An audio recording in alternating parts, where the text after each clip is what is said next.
Muy buenas noches. Bienvenidos a su programa Alimento para mi Espíritu. Mi nombre es Jaime Monroy. En este programa estamos llevando enseñanzas en una serie que se llama Los rudimentos de la fe. Las enseñanzas han sido montadas en el canal de YouTube. Los puede ver con antelación a este programa para que usted pueda hacernos preguntas cuando ya empecemos a transmitir en vivo. La dinámica básicamente es una enseñanza y un espacio para que nosotros podamos responderle a sus inquietudes. ¿Cómo nos puedes ayudar? Viendo este programa, dándole like, dándole me gusta. Nos puedes colaborar entre semana enviándonos sus preguntas del tema al WhatsApp 301-712-3942. Y en el canal de YouTube, viendo las enseñanzas y suscribiéndose en ese canal para que podamos crecer y podamos multiplicar y ver el reino de Dios creciendo en la tierra. El tema que tenemos para hoy es el tema que está en los videos de YouTube. Las consecuencias de recibir a Cristo Jesús en mi vida. ¿Qué sucede cuando yo recibo a Cristo Jesús en mi vida? Y hablábamos de 7 circunstancias que cambian o 7 consecuencias que cambian cuando nosotros recibimos a Cristo Jesús en nuestra vida. Ese es el tema de hoy. Pero antes de entrar en tema, yo quiero iniciar respondiendo a 2 preguntas que quedaron pendientes la semana pasada. Una de Daniela Monroy, que está ahí conectada, y aprovechamos para responderle su pregunta. La pregunta decía: si la forma de proceder de una persona es correcta, moral y sana para con ella misma, como para los demás, pero no toma la decisión de mantener una relación con Dios, de todos modos, no hay forma de ser salva. Voy a contestarte casi que con otras preguntas, porque nosotros, como seres humanos, tenemos la libertad de escoger el modo, el medio o nuestro estudio, la preparación académica que nosotros recibimos, nos enfoca a vivir y tomar decisiones de determinada manera. El tema es que la pregunta tiene una decisión y la decisión es no tener relación con Dios. O sea, esa persona toma una decisión de no tener relación con Dios. Entonces, escogió otra manera, ¿sí? Nosotros estamos hablando de ser salvos. La pregunta sería, esa persona que no quiere tener relación con Dios, ¿cómo considera que es salva? Porque hay personas que, digamos, escogen la filosofía como modelo de vida, hay personas que viven de la astrología, ¿sí? Hay otros que creen ciegamente en el evolucionismo, en el materialismo, en el ocultismo, o se declaran ateos. Cada una de estas personas había que preguntarle cuál es su modelo de salvación, cómo alcanza cada uno de ellos en cada una de estas maneras de escoger una manera de pensar cómo es salva. Nosotros tendríamos que definir primero cuál corriente toma esta persona, porque podríamos decir, si es una persona materialista, pues ella considera que la muerte es el final de todas las cosas y no hay nada más. Pero los que creemos en Cristo Jesús, los que somos creyentes, nosotros creemos que hay una vida eterna después de esta vida natural, una vida espiritual. Y esa vida espiritual para nosotros, el concepto de salvación es que nosotros estemos en la eternidad disfrutando de la presencia del Padre, del Hijo y del Espíritu Santo. Ese es nuestro modelo de salvación. Y yo puedo responder por esa. Entonces, nosotros tenemos necesidad de congraciarnos, por decirlo de alguna manera, con Dios y aceptar su plan de salvación, vivir como Él nos dice, porque esa es la manera que nosotros tenemos de garantizar en nuestro modelo de salvación, que es estar con Él en la eternidad, que podamos llegar.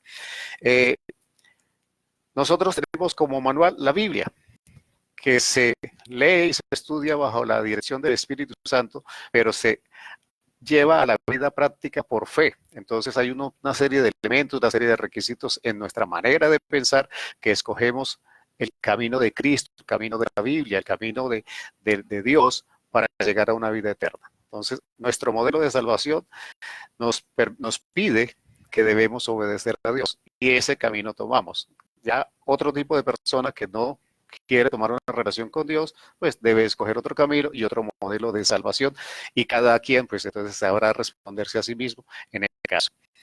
La otra pregunta que teníamos era de María Hernández, que también creo que está conectada. Y ella preguntaba, ¿qué es el pecado? El pecado, desde nuestra visión y desde de nuestro aprendizaje a través de la Biblia, para nosotros el pecado es una deuda, es una culpa, es una ofensa a Dios. ¿Sí? Y para los creyentes, para los cristianos, el tema principal de la Biblia es cómo solucionar el tema del pecado que nos llevó a la perdición. Y toda la Biblia habla del pecado y de la forma en que debemos solucionar esa situación que generamos a través de unas consecuencias funestas para nosotros que nos produjo el pecado. Pero lo más importante es que tenemos que saber que nosotros cuando pecamos, nosotros dirigimos una ofensa directamente a Dios. O sea, quizás es algo que nosotros no evaluamos cuando cometemos errores o desobedecemos la ley del Señor, que nosotros estamos dirigiendo una ofensa directa a Dios. Y ese es el fundamento del tema del pecado, que nosotros debemos saber que Dios dispuso unas normas, que Dios dispuso unos procesos, que Dios dispuso todo para salvarnos, pero nosotros agredimos a la persona de Dios a través del pecado.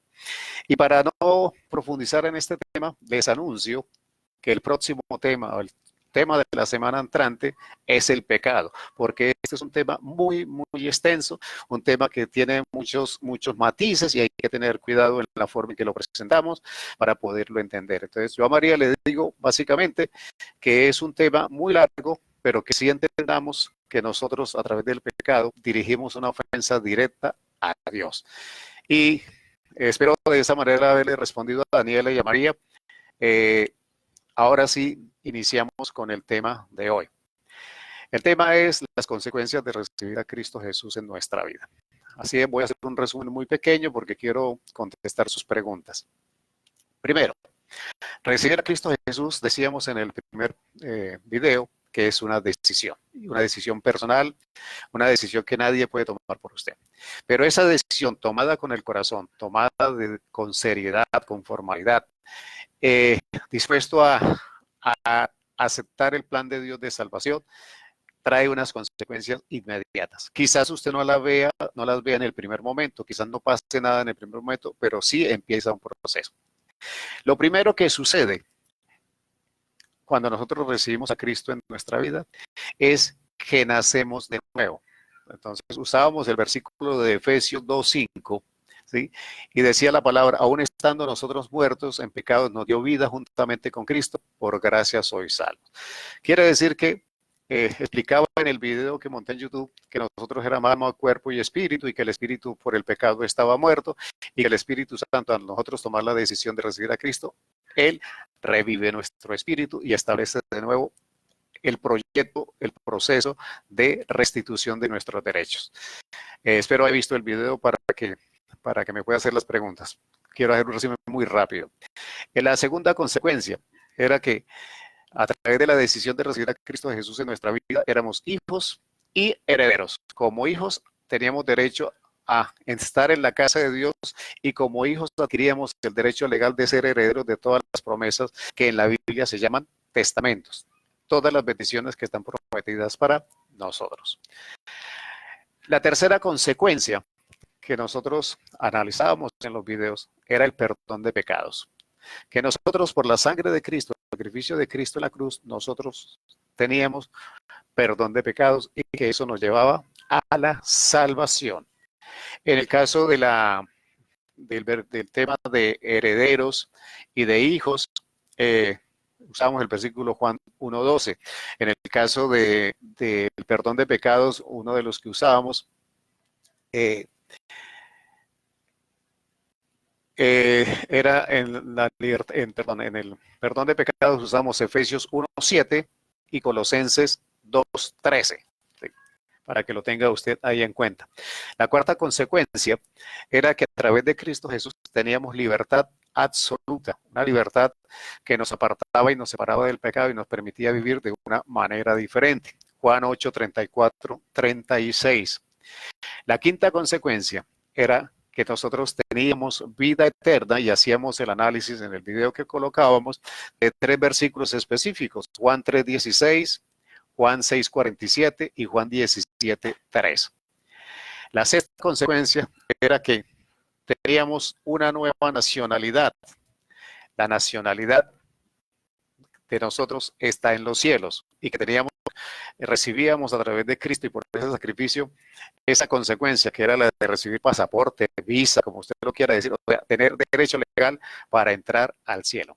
Y la séptima consecuencia era que nosotros, como dice en Efesios 2:18 al 19, nosotros a partir de recibir a Cristo en nuestra vida, ahora somos de la familia de Dios. Recuerden, nosotros fuimos adoptados como hijos, nuestro hermano es Jesucristo, pero también hablaba de que nuestra familia había crecido en gran número, porque en la tierra los creyentes en Cristo Jesús son nuestros hermanos. Entonces, esas son las 7 consecuencias de recibir a Cristo en nuestra vida, así de manera muy, muy, muy rápida, y espero que usted vea el video, lo repita, haga claridad, y si luego me tiene que volver a preguntar, no se preocupe, vuelve y pregunta. Entonces, repasamos, básicamente, nosotros nacemos de nuevo, ¿sí? Nosotros somos adoptados como hijos, nosotros recibimos perdón de pecados, nosotros tenemos libertad absoluta, adquirimos vida eterna, una nueva nacionalidad y ahora somos de la familia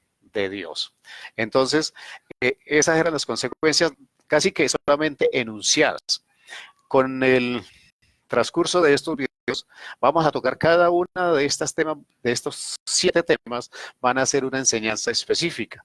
Pero como yo he venido desde el primer video hablando de 2 temas muy claros, que es el plan de salvación y el pecado, entonces son los 2 temas siguientes y por eso los anunciaba. El próximo, el de la semana siguiente, es el pecado y vamos a hablar sobre el pecado durante la semana, le enviaré los videos y luego hablaremos de la salvación, que son los 2 polos opuestos, y luego retomaremos el tema de las consecuencias de recibir a Cristo, pero ya hablando de cada una en particular. Yo les agradezco, empiezo desde ahora para dar mucho más tiempo a que usted me escriba para recibir sus preguntas. Tengo una pregunta de Laura Ferreira. Dice, el Espíritu nos persuade a tomar la decisión de recibir a Cristo. A ver, para que sea contundente. Hay una expresión que tienen los abogados que dice, sin lo cual no opera, ¿sí? Quiere decir que si el Espíritu Santo no interviene en nuestra vida, nosotros nunca tendríamos la capacidad de decidir recibir al Espíritu Santo. Vamos a profundizar un poquitico en esto.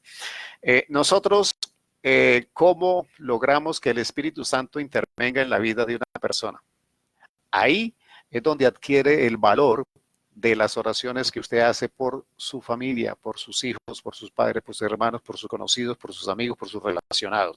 Porque la oración nos sirve de herramienta para pedirle al Espíritu Santo que toque el corazón de una persona, para que esa persona se acerque a esa oportunidad de recibir a Cristo Jesús. Es la intervención directa, plena del Espíritu Santo la que hace que nosotros recibamos a Cristo Jesús. Son cosas que nosotros debemos aprender. Debemos entender que para nosotros en el tiempo de la gracia, en el periodo neotestamentario, en este tiempo que nosotros estamos viviendo en el tiempo del Espíritu. Y todo lo que nosotros tenga relación con Dios pasa a través del Espíritu. Les recuerdo, nosotros en la creación Adán tenía capacidad de estar ante la presencia de Dios, ¿sí? Y nosotros perdimos esa capacidad y estábamos muertos en el espíritu. Entonces, el estar muerto en el espíritu nos impedía tener comunicación con Dios. Y al no tener comunicación con Dios, pues es imposible pedirle que intervenga en nuestra vida. Entonces, ¿qué motiva al Espíritu Santo? Primero, el amor de Dios y el deseo de Él querernos salvar, ¿sí? Y segundo, una influencia que nosotros podemos tener en esa intervención del Espíritu Santo son nuestras oraciones. Por eso tenemos que orar por nuestra familia, tenemos que orar por aquellos que no han llegado a los pies de Cristo, tenemos que interceder, tenemos que empezar lucha espiritual a través de la oración. No sé si de esta manera ya le respondí a Laura. Recibo sus preguntas y estamos en ese proceso. No se preocupe si la pregunta es muy sencilla, no le parezca que es sencilla o simple, porque quizás muchos estemos haciéndola y no nos atrevemos a preguntar. Bueno, el pastor Raúl, ¿qué pasa si yo no recibo a Cristo antes de morir? Bueno, mire, aquí tenemos que hablar de un tema, de ese Dios grande, espectacular y maravilloso que nosotros tenemos. La salvación a través de Cristo opera en la iglesia. ¿Quién es la iglesia? Los creyentes en Cristo. Y los que hemos decidido recibir a Cristo, ese es nuestro camino, como él dice, yo soy el camino, la verdad y la vida. Pero esta pregunta quiero ampliarla un poquitico más allá. Dice el pastor, dice, ¿qué pasa si yo no recibo a Cristo antes de morir? Vayamos a aquellos que murieron y no conocieron de Cristo y que no supieron de Cristo y que nunca en su vida lo escucharon nombrar. O sea, están en la misma condición, una persona que no recibe. Porque es que esta persona que no recibe, en esto hay una decisión, ¿sí? O sea, si yo no recibo es porque seguramente tuve la oportunidad de recibir o no recibir a Cristo. Y si Dios puso delante de mí la oportunidad de decidir y yo no lo recibo, quiere decir que yo preferí la condenación que la vida eterna en presencia del Señor. O sea, esto es una decisión. O sea, toma la decisión de no recibir a Cristo. Quiere decir que tuvo la oportunidad. Pero digamos que no tuvo la oportunidad. Entonces, nosotros tenemos que en el estudio de la Biblia saber que Dios ha tratado de diferentes maneras con nosotros. Me refiero a nosotros, a la humanidad. La misericordia de Dios es tan grande, pero tan grande, que no es el único medio en el sentido histórico que Dios ha usado para que nosotros lleguemos a su presencia. Si nosotros vemos la Biblia, el pueblo de Israel fue escogido y el medio por el cual él llegaba a Dios era la ley. Y a través de la ley se podía llegar a Dios, se podría ser salvo. Por un periodo transicional, en la época de Juan el Bautista, hubo un bautismo de perdón de pecados para salvación. El que se bautizaba era salvo en ese tiempo de Juan el Bautista, contrario a lo que hoy vivimos en nuestra fe cristiana. Cuando no había ley, cuando no había gracia, cuando no había venido Cristo, nosotros recibimos la capacidad de conocer el pecado, ¿sí? O sea, en ese pecado nosotros aprendimos el bien y el mal y se activó en nosotros algo que se llama conciencia. Y la conciencia nos permite saber si hacemos bien o si hacemos mal sin que nadie intervenga en el proceso. Entonces, para las personas que quizás viven en otra cultura, o otras personas que nacieron en otra parte, o personas que no tuvieron la oportunidad de conocer de Cristo Jesús y tampoco conocen la ley, digamos que nada de lo que nosotros aquí occidentalmente conocemos, esas personas pueden llegar a Dios por la conciencia, pero por la infinita misericordia de Él, ¿sí? O sea, porque Él determina evaluar desde la conciencia de las personas si hicieron bien, si hicieron mal. Nosotros no podemos, la palabra correcta es ser sectarios, O sea, yo no puedo decir total y absolutamente, yo tengo la razón y la única doctrina es esta. No, o sea, nosotros tenemos que entender que Dios se manifiesta de muchas maneras, ¿sí? Y cada persona va a tener una experiencia muy personal, pero yo no creo que la misericordia de Dios no alcance para estas personas que no escucharon de Cristo Jesús.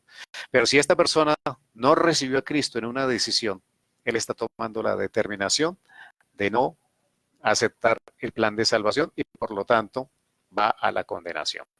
Suena fuerte, pero eh, el hecho de que tenga la oportunidad de recibir a Cristo, esa invitación, hace que también su destino sea también así de duro. Alex Villamizar. Bueno, aquí no es del tema, pero vamos a tratar de responderle a Alex. ¿Qué significado tiene ser sellado por el Espíritu Santo? Esto es un tema que se nombra en 2 o 3 ocasiones de la Biblia, especialmente en Efesios. Ser sellados por el Espíritu Santo. Hablemos de algo natural.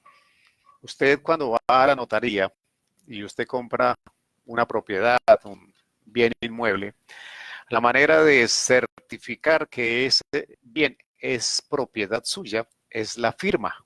Usted firma un documento donde hay un vendedor que le entrega el derecho y usted lo recibe y firma en aceptación de ese derecho sobre el inmueble, pero acepta no solamente el derecho sobre el inmueble, sino todas las consecuencias que esto trae. Seguramente ahora le tocará pagar impuestos, servicios, etcétera, etcétera, pero usted es dueño a través de una firma.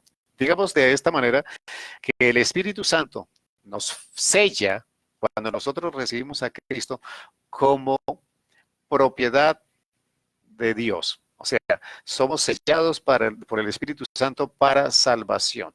Y somos sellados para que el enemigo no tenga potestad ni derecho de actuar en nuestra vida. No quiere decir que yo no le abra puertas a través del pecado ni le permita al enemigo intervenir. Pero en principio somos sellados y siempre tendremos la oportunidad de un tema que veremos más adelante que se llama arrepentimiento, de errar, de equivocarnos, de pecar y poder siempre tener el camino expedito para llegar al arrepentimiento y que eso mantenga nuestra salvación. El Espíritu Santo nos permite eh, ser garantía o es la garantía de que nosotros somos propiedad de Dios. No sé quién más nos tenga preguntas. Tengo la de Laura. ¿Qué pasa de la de Alex también? No sé si haya llegado alguna otra pregunta en este momento.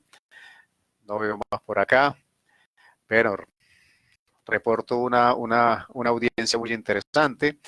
A Norma Fariña se ha unido a la transmisión desde Argentina. Creo que Norma está en Argentina. Le agradezco su audiencia. Gracias por participar. A ver, invitamos a los hermanos que nos colaboren, nos inviten, nos indiquen más preguntas para poder trabajar en esta área. ¿Cómo podemos cerrar el tema de hoy? Nosotros tenemos que reconocer que si nosotros tomamos la decisión de recibir a Cristo en nuestra vida, estas 7 consecuencias, digamos que son las principales, pero hay muchas más. Cosas como que ya pertenecemos no solamente a la familia, sino que a través de la familia somos la iglesia de Cristo y como iglesia de Cristo entonces ya tenemos una tarea que es la de evangelizar y que adicionalmente somos embajadores de Cristo, somos llamados a manifestar el amor de Cristo al mundo. En fin, nacen una serie de consecuencias, aquí son las 7 primeras, que tenemos que ejecutar en nuestra vida. Por eso yo le invito a que profundicen estos temas y cuando produzca los videos sobre cada una de estas consecuencias, usted nos envíe sus preguntas. Le recomiendo, mire el video entre semana para que el día jueves ya tenga claras las preguntas. El tiempo aquí es, como dicen los locutores de televisión, esto es oro, y ya el tiempo se ha venido pasando. Yo le pido el favor entre al canal de YouTube Alimento para mi Espíritu, suscríbase, que es la manera de ayudarnos, la manera de crecer en el reino. Envíanos sus preguntas al 301-712-3942 y ve este programa, dele like allá abajito, dele me gusta para que podamos crecer. Yo le bendigo en el nombre de Cristo Jesús. Lo invito el próximo jueves. Estaremos hablando de un tema muy, muy, muy interesante, que es el pecado. La causa de toda nuestra vida en esta tierra, de la manera que la vivimos, la causa de que se escribiera la Biblia para diseñar un plan de salvación, y que nosotros tenemos que encontrar y entender cómo funciona el pecado para nosotros también saber cómo enfrentarlo. Yo lo invito el próximo jueves, 8 de la noche. Que Dios los bendiga grandemente a usted y a su familia. Y nos vemos dentro de 8 días en el nombre de Cristo Jesús. Amén, amén y amén.